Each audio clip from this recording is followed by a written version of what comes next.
Hi, everyone, and welcome. I'm excited to introduce the Center for Developing Leadership in Science's Thriving Futures discussion on community centered pathways to climate resilience. The Thriving Future Roundtable Series at UCLA brings together CDLS Fellows and community members for informal conversations about how collective action can help build a sustainable and equitable economic future. Today's discussion focuses on the power of community driven approaches to climate resilience and how research, policy, and lived experience intersect to create real impact.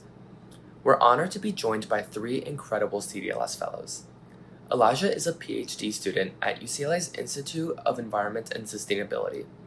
His interdisciplinary research uses genomic biodiversity monitoring and biogeochemistry to examine the impacts of climate and human driven stressors in coastal ecosystems.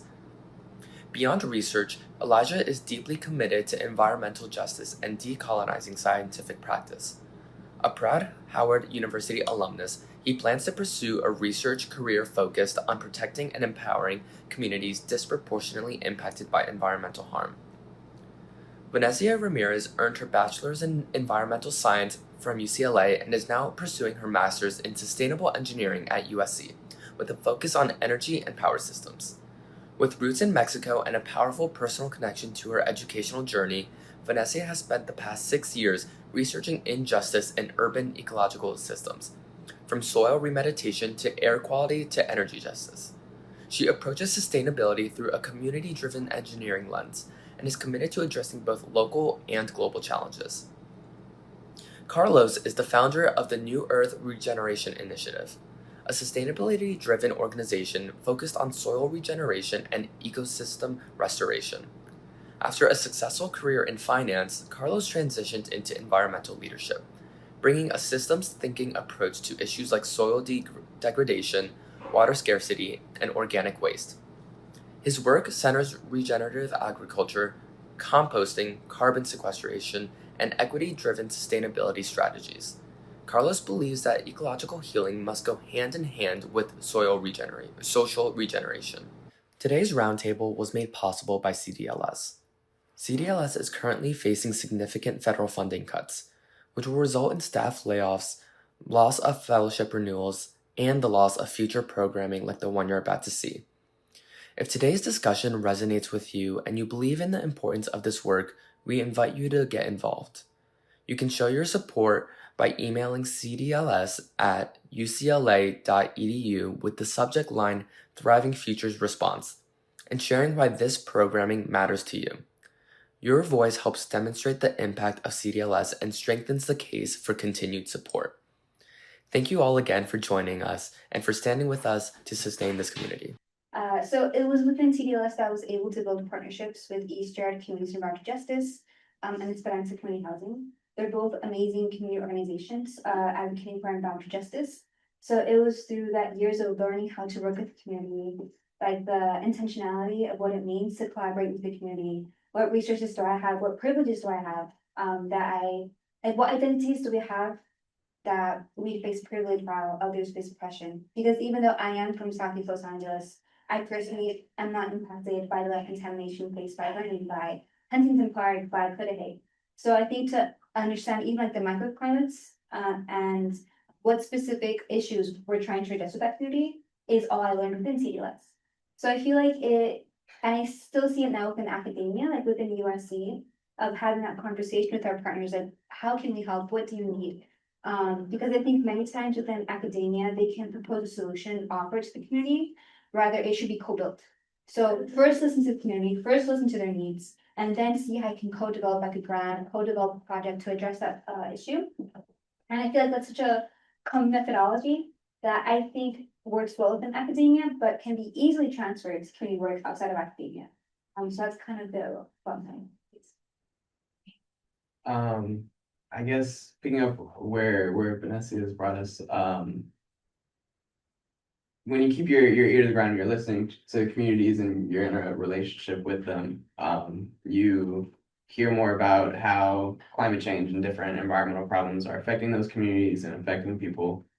So to say where we're moving in the next few years with that is really difficult. Like on one hand, you really want to prioritize those community needs and making sure that their needs are met and people don't have to continue to suffer through like the million slings and arrows of climate change and environmental pollution. But at the same time, institutions like CDLS and UCLA are getting caught by, you know, federal administration that doesn't want to offer any funding. And then now all these different organizations are scrambling for the same private and state funding that allows us to continue our livelihoods to do the work.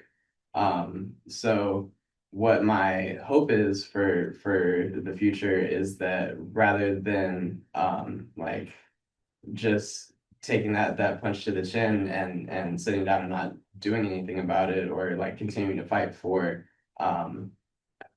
funding from people that don't actually want to support this work, is to continue to stay embedded in the community and create more networks where we can support each other and find more stability in different funding sources and sources of support, so that when, you know, politicians don't help us out and they fall through, we're still a foundation that communities can rely on. So that when climate change isn't stopping now and polluters are going to keep doing what they do unless we fight. So as long as we can continue to rely on each other and build a foundation that's stable regardless of where the money might be coming from, I hope that we're able to keep pushing back against climate change and that pollution.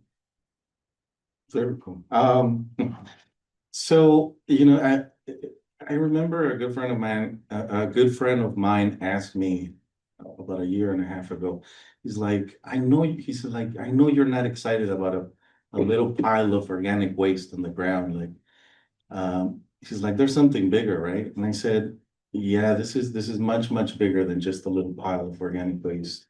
I took on the task of looking at the environmental problem from a historian's point of view, where I looked at, the major environmental projects going around the world, like ongoing in the world, and I kept noticing the same problems, decade after decade after decade. And then I saw that doing my master's in sustainability, I got to read the Intergovernmental Panel for Climate Change Assessment in 2023, and it was a bit of a punch in the gut, because essentially that assessment in 2023 said that there's not enough research about soil and its dynamics with the environment, which was kind of frustrating, considering that my limited research, well, 5 years now, is showing that we can use a big problem, right? The United Nations is saying the food waste generates between 8 and 11% of greenhouse gas emissions.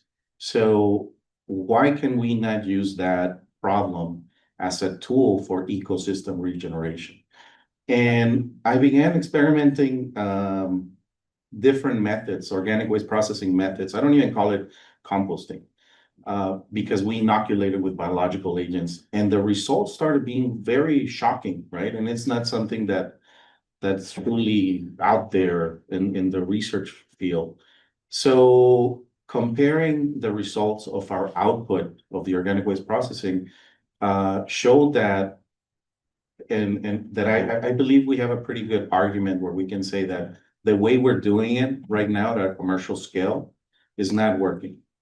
I'm not criticizing Calibre Recycle. They're a great company, but they spend $11 million putting down fires in composting facilities, right? And then we have like the soil analysis that show, okay, what is the nutrient content versus, and also the water retention capacity of your output. And if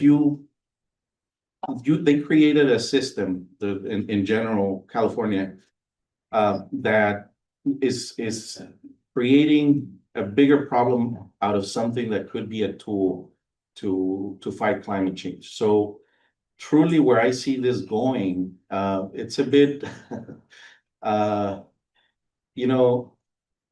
a lot of people have believed in the project, in this project that's growing quite a bit. But I've been traveling around the world, looking at markets around the world, and I see all of this food waste, and I see it, and I know that our process could be implemented to restore damaged areas with what's essentially trash for people, right? Right now, we have this project in Imperial County where we're partnering with restaurants and supermarkets, and we're collecting those waste in a very efficient way to essentially create a soil that is truly nutrient rich, and it's going to help us restore a significant area. Now that could be applied essentially anywhere, and that's where I would like to see. I created an organization called New Earth Regeneration Initiative. And hopefully, we can continue implementing projects in the community and grow it to a much larger scale. And like I said, use food waste as an essential tool for ecosystem regeneration. Amazing, amazing. Vanessa, you touched already a little bit on like some of the academic challenges and how, researchers it might be better that they co-build solutions with communities rather than, just building solutions and assuming that these communities are just going to apply them as it was like given to them. I'm wondering, what do you think needs to happen either in academia, or we can also talk about like policy challenges, community-faced challenges, scientific challenges?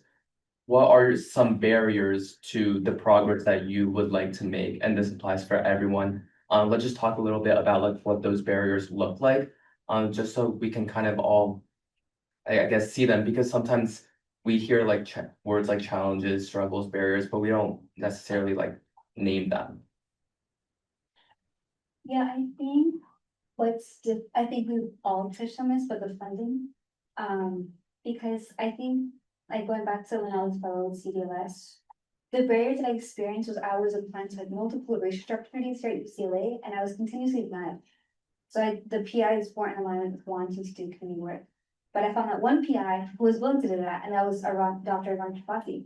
And likewise, like within the Sharp Center, working with a wonderful PI, Dr. Max Allen, who's present here today, I think finding just that PI or someone who's able to support you in your goals, I think you can be able to organize with one another to try to address those barriers. Like if funding is limited, we can work together to apply to grants to still allocate that funding to that organization. So I think the first response to your question is like who can be part of our community to like address these barriers. Just because there's so many, and I feel like right now, currently, the financial barriers very difficult. Like USC is also facing significant budget cuts. There were huge layoffs within our department as well. I was previously working with the LA County Department of Public Health. They faced millions of dollars of cuts, and it was unfortunate that 60% of that funding was going to be allocated to community organizations. So I think just the work that even CDLS is doing now for advocating for the funding to not be withdrawn, it just to collectively come together to show why this funding is so important to the work that we do. But in order to do that, find that community who is willing to do that with you. It's really hard to move past the funding aspect, honestly.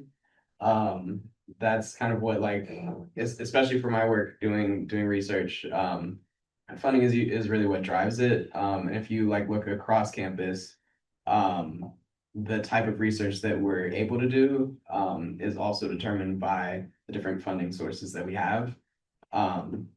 So like under the previous administration, things were pretty good. They had more policies of like community oriented funding sources.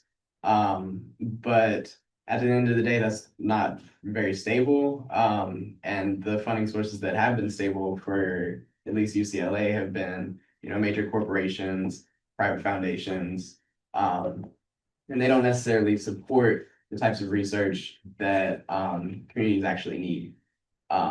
So really the big problem is truly systemic, where institutions don't have the same like values or interests as the communities.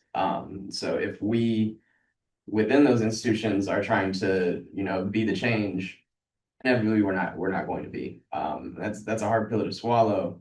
But if we do want to use the resources of these institutions and continue like building our own reputations and getting support from different communities and different people.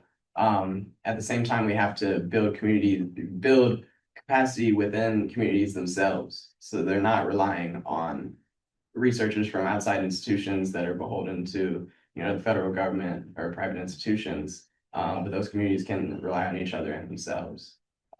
So like having values that are community oriented, and really seeking out people that do support that work. I've been able to get up to this point, and my colleagues up here have been able to do great work as well. But as we do that work, we have to make sure that like while I'm getting my PhD here at UCLA, I also want to build capacity within the communities that I'm actually working in, so that like regardless if I'm there or not, or if there's funding from my institutions or not, they're still able to do that work and advocate for themselves. So, someone that doesn't have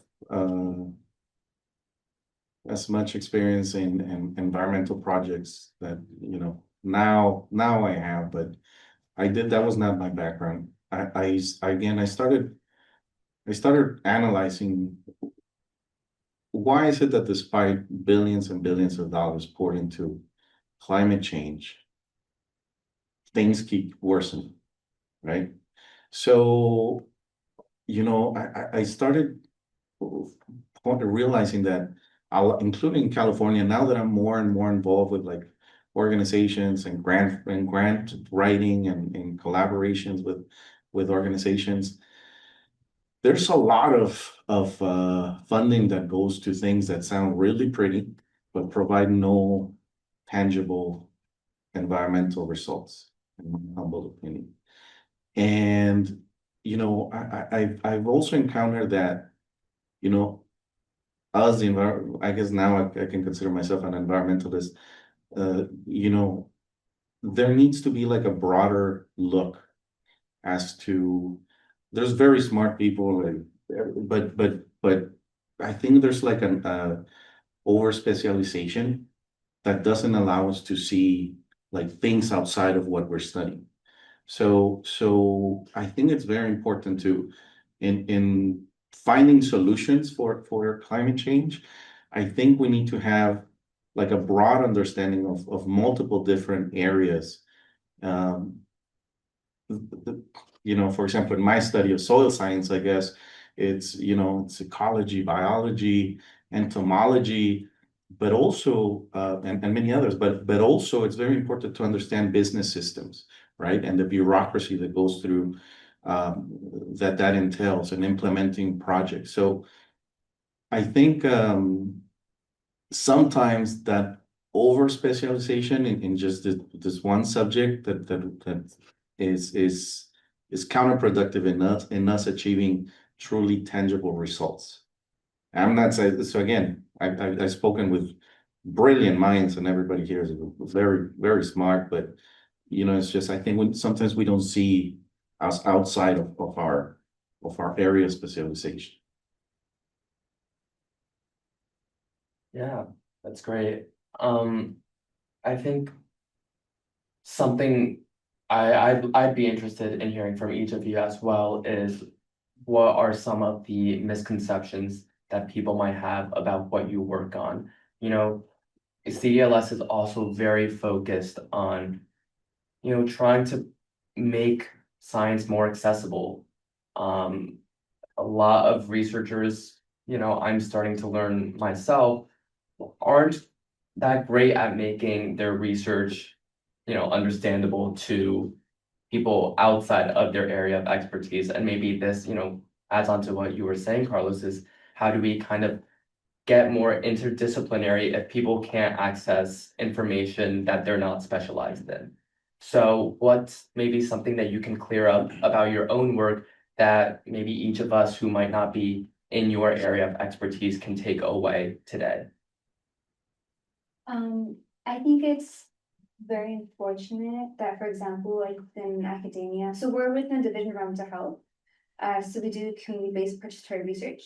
So we can only accept the amount of participants we have the funding for. So there's been many times where we've had to politely inform people who want to participate in our study that we don't have the funding, or there's just amazing projects or the necessity from the community, but there's not a lot of staff capacity. So like at the Sharp Center, there's a previous study looking at PFAS and water quality within Southeast Los Angeles County. And even though the study ended, there's this huge need for more water testing kits. So we've been able to have funding to be able to purchase some water testing kits for high school youth. So from youth in Los Angeles County so that they can understand their PFAS levels.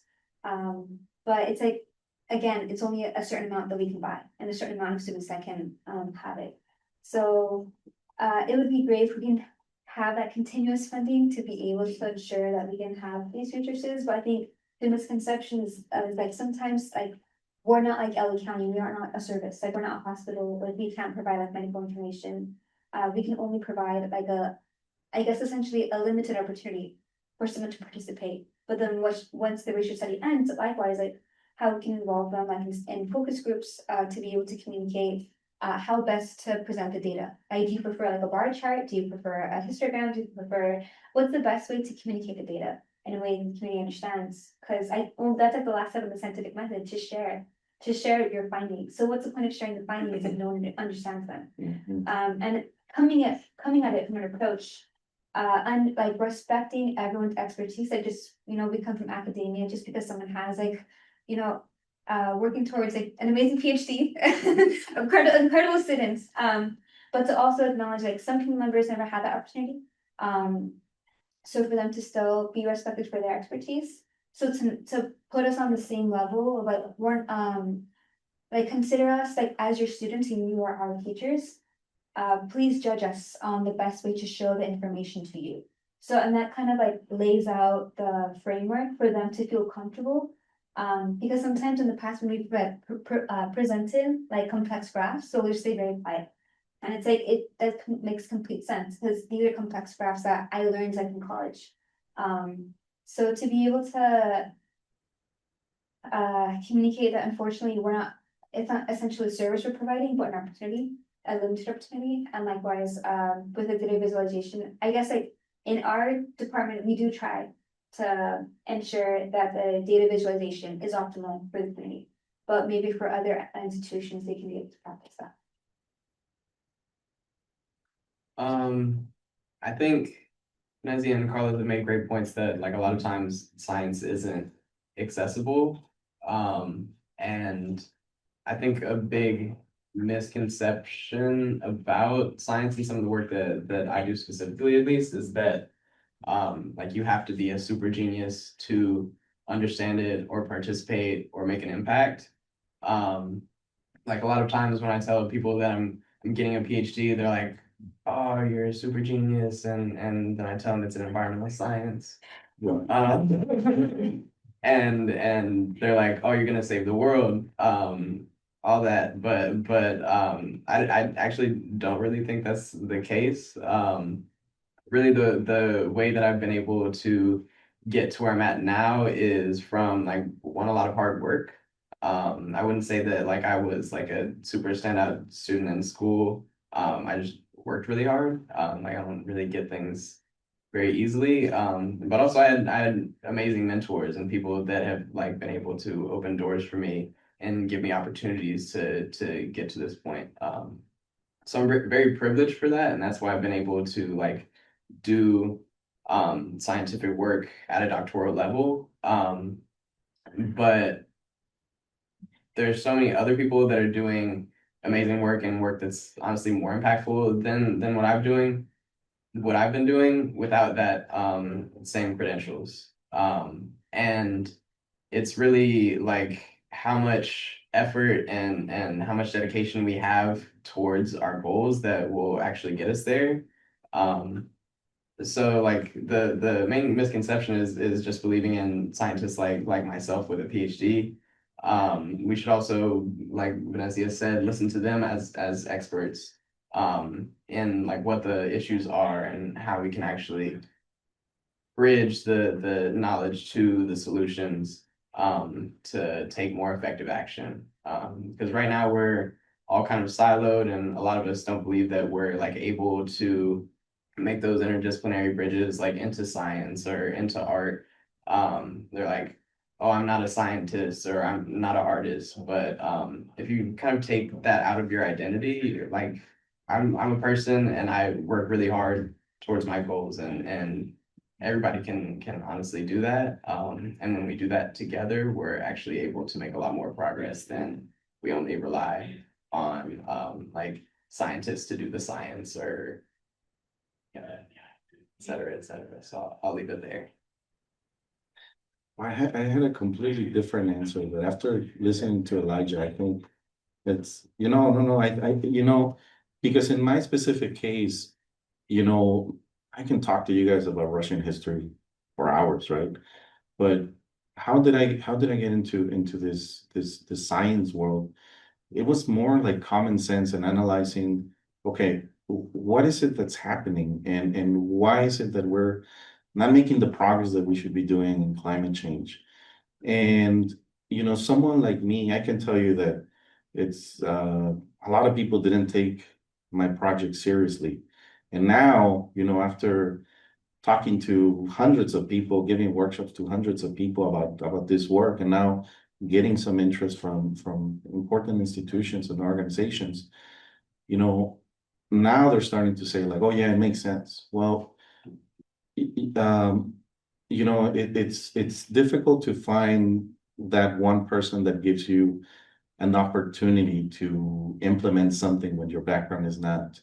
Um, Although it can be scientifically proven completely, it's hard to find those people that give you a chance. And it goes back to funding too. But uh, my misconception, regarding the misconception of my work is, well, a lot of people think that, we have this great educational component where we teach children, we teach parents and adults on, organic waste, composting and sustainability, but my project is truly bigger than that, and that's what I'm perhaps I don't have yet a good way of conveying that, right? Because if we have can we can my project scientifically demonstrate that we can sequester carbon massively? Yeah. Can the project demonstrate that we can mitigate greenhouse gas emissions? Yeah. Can the project demonstrate that it's a tool for wildfire prevention and mudslides and fight soil erosion? Yeah. But I I it's tough getting into that scientific community for them for someone that doesn't have that background to get into it, right? So I can really briefly to, and I'll then, so the reason I got a master's in sustainability was because despite the fact that I was experimenting a couple of different methods for organic waste processing, as soon as I told, they asked me, people asked me like, okay, what is your background? I said Russian history. I said, everybody was like, okay, whatever. And I could feel how it was completely disregarding my project.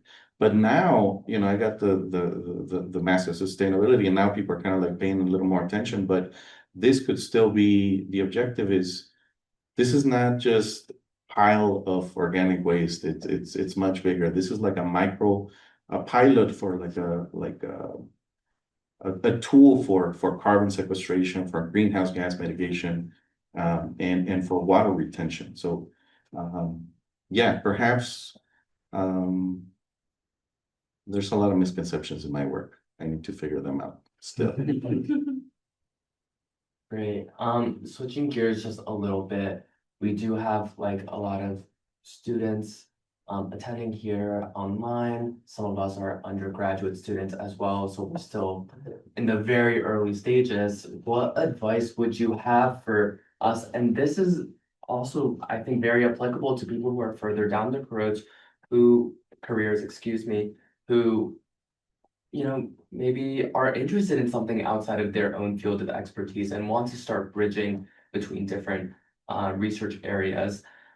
What advice would you give young or career professionals about pursuing perhaps the work that you're doing specifically, if they want to either, come at that from, an academic level or from a level where they want to bridge what they're currently doing with what you are currently doing?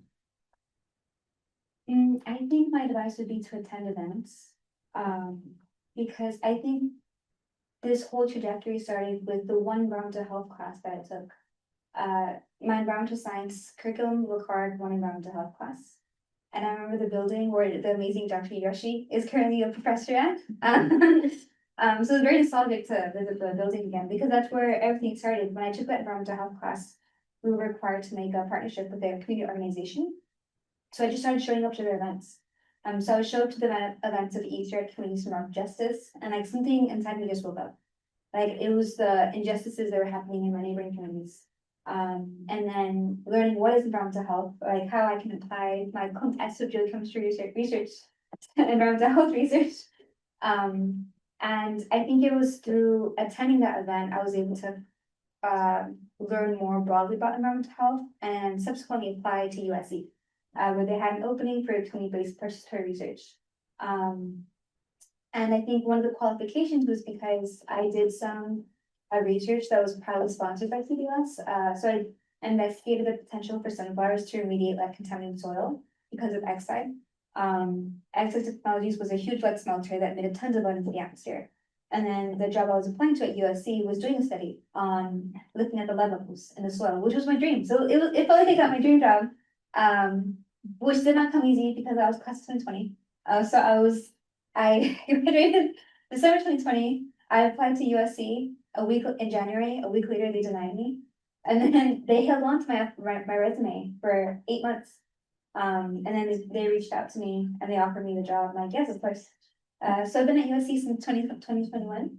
And I think I'm very grateful that I was able to use my environmental science background to apply to environmental health, because that really gave me the more technical foundation.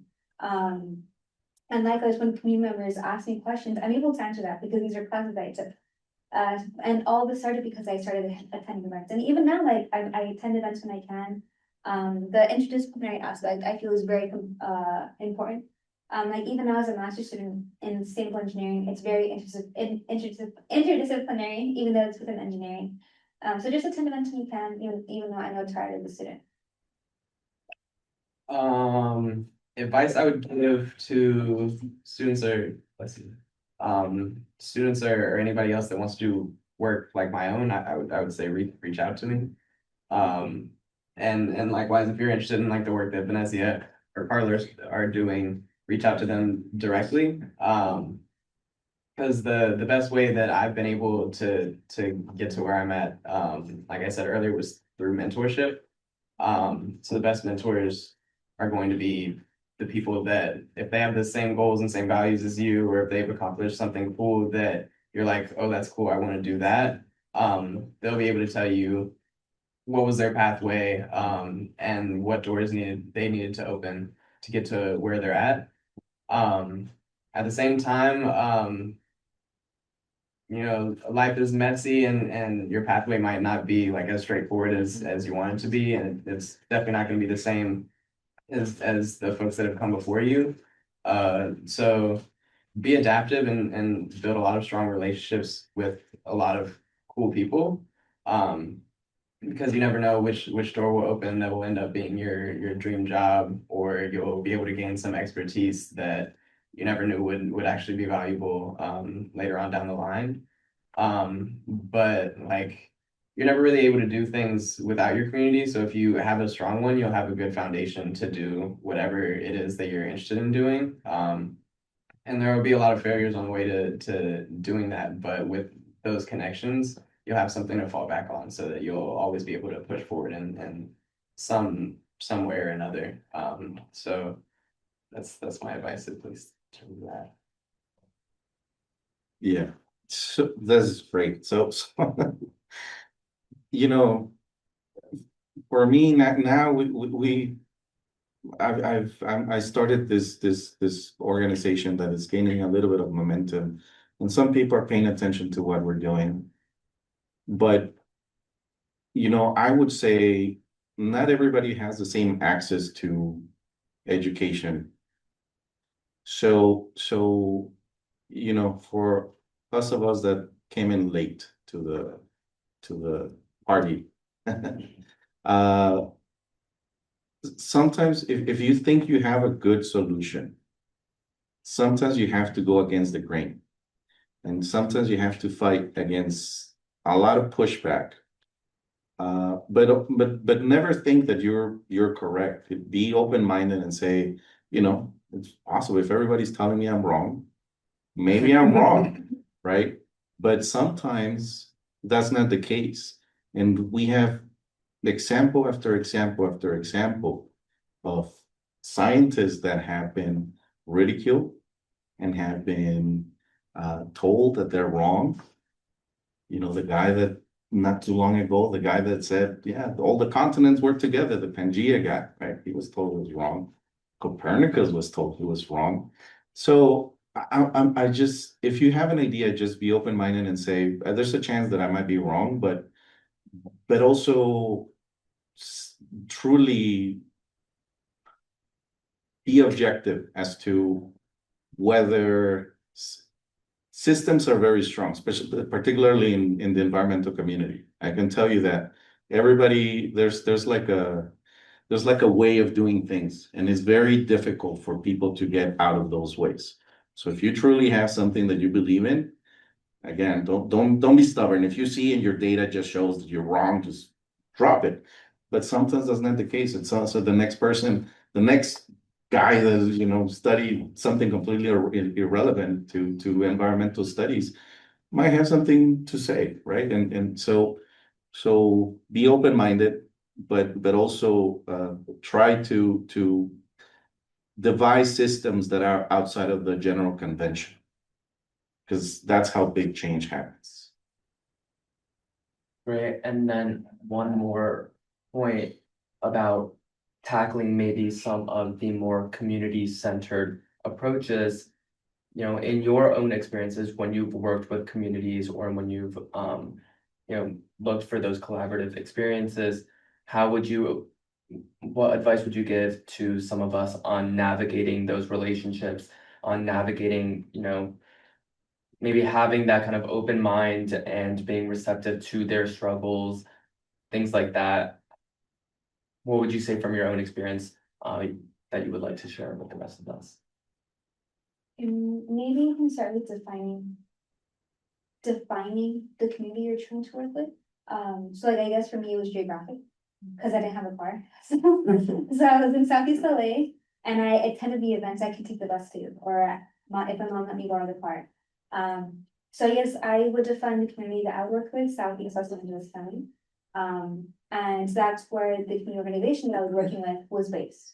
But it depends on what type of community you want to work with. But I think in conversations how do we define community, that can also differ. Like previously there was a breast health study that we did at USC for new women in South Los Angeles who lives near oil wells.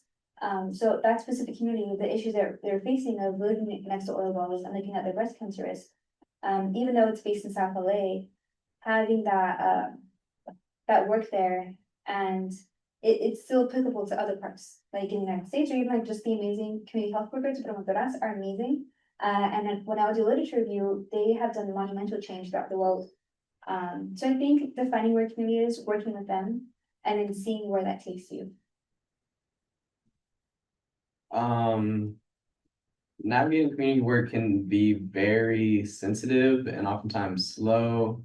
And the place I tell people usually to start with if they want to do community-oriented work is looking inward. Like really understanding the places that you're coming from, what privileges you have, what communities you're a part of, should be first and foremost. and then you can start looking outside towards other communities and how you can actually help them. Like speaking from my experience, I'm from Cincinnati, Ohio.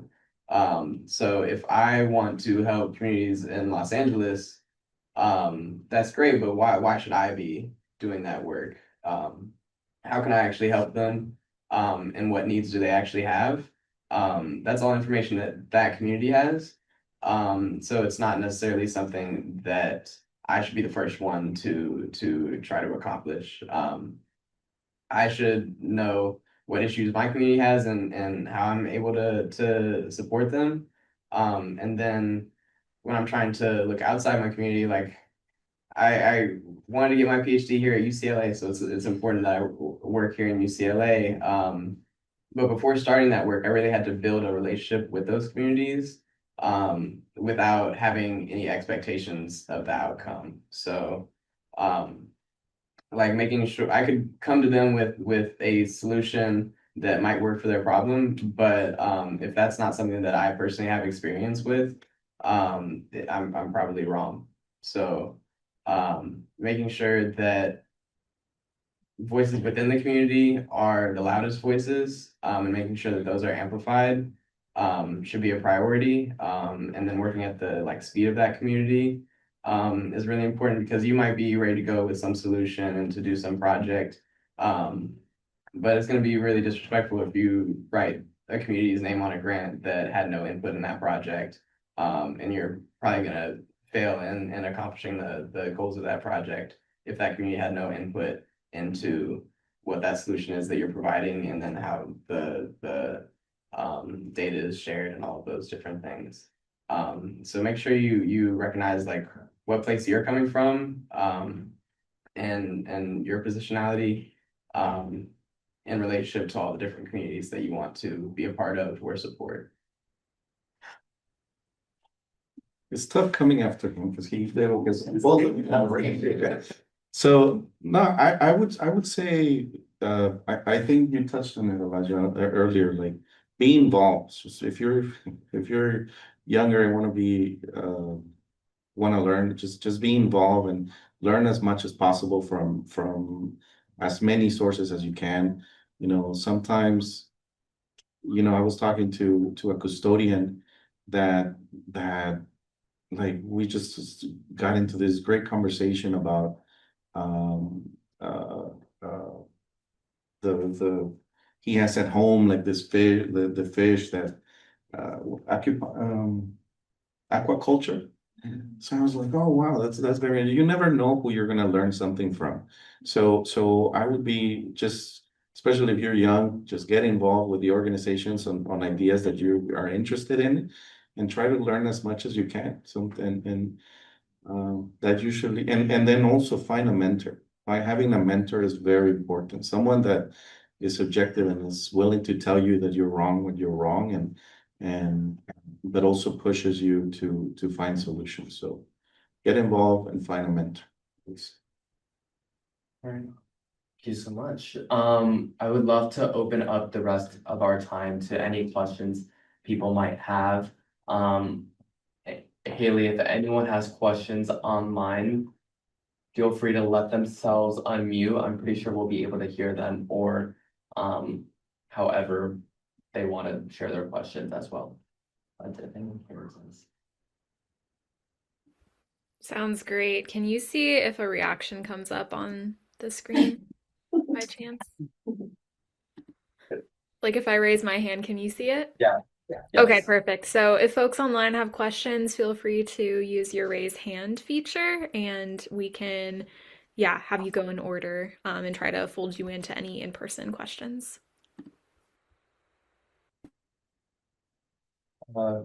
Crystal?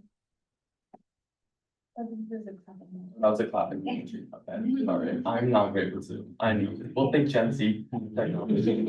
It's not always the case. There's some stuff in the chat too. I don't know if people already asked their question.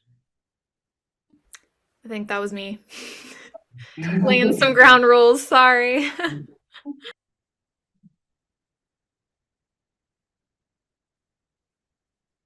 Did we bore everybody to death? I usually do that. It's my fault.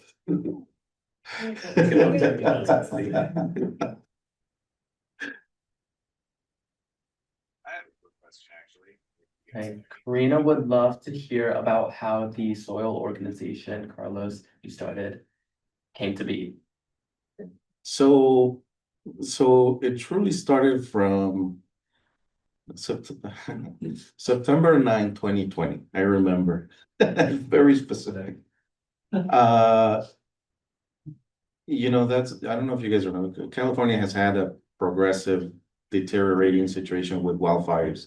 And September 9, 2020, the city of San Francisco, perhaps the most progressive, environmentally progressive city in the country, perhaps in the world, looked like a set of an apocalyptic movie.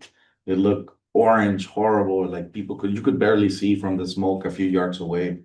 And then I said, I think we might be doing something wrong. So let's get involved. I was a private banker and doing completely different. But I said maybe it's a good idea to. I've always been very involved with them. I care about the environment, but that's when I said let's start something. And I had the opportunity to find a couple of organizations that gave me the opportunity to try something completely different. And now, you know, like there's a food pantry, California Mental Health Connection in San Gabriel Valley, that gave me the opportunity to test multiple organic waste processing systems. And then out of that, I got, a couple of people recognized, but then also, I have to say, Principal Ramirez from Arminta Street Elementary School, LAUSD school, he said, I've been wanting to do a composting in my school. And I said, well, I'm doing something that's kind of like composting, but would you let me try it? It's different. And he gave me the opportunity, and we've been implementing this thing where we're nearly eliminating the food waste on site for the children. We have like an educational component that where it's amazing to see children excited to know that their food waste transforms into completely smellless, dark soil. But again, all of that I did with we're doing some great work, educationally speaking, but it's that frustration. I guess how did I start? It was frustration and saying well, there has to be other ways. We're doing something wrong, or perhaps we're not focusing on something that I now realize soil is a very important element for climate change, and more research should be done about it. So it came out of frustration, to be honest with you. Well, Carlos, you definitely didn't bore everyone because these questions are really fun. Well, what are some new goals or directions you're moving into this year? So right now, super excited. We just got our first official contract with LAUSD, with Arminta. So we're educating children about, the composting process. We have our project in the desert where we got a little bit of state funds to implement. It's truly, this could be implemented on the spot. The logistics can be done very easily in any city around the world. And this is something that we have the data that shows that it sequesters carbon, and it does all this important things, not exciting things. So my goal is to right now to expand what we're doing with the schools, because we are able to quantify how much greenhouse gas emissions we're mitigating from there. But also, just imagine all that food waste that would go to Vacaville from North Hollywood, drive all the way there and come back. Now, the biggest problem that we've had in that project, for example, is that the hauling company is saying complaining that they're not getting enough stuff to take, right? They don't have enough garbage to take to their facility because it's being processed all on site. So why are we not doing more of that where we have tangible results that we can demonstrate? So that's why I want to grow that into a much larger scale. And if eventually I want to say, I truly have been, I've been going to markets around the world in Sao Paulo, Rio, several cities in Colombia, Panama, and people are like, "Why are you taking pictures of garbage?" And I said, and it's because it's not that I'm excited about it. It's that I see it as a tool for regeneration. We can turn that, we can use that waste, that problem into a tool for ecosystem regeneration. So I want to be able to apply it in other places, other cities. Hopefully, LAUSD allows us to expand to more schools. That would be the goal, I guess. Yeah. The question I have. Sorry, the question, yeah, was how did you get initially connected with the principal at the school and the food bank opportunity?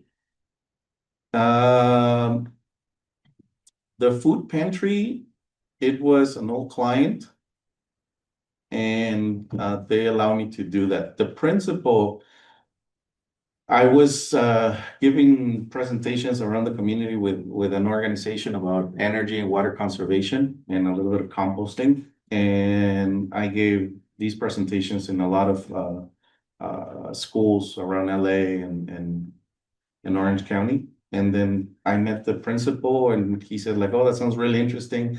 I want to do the composting."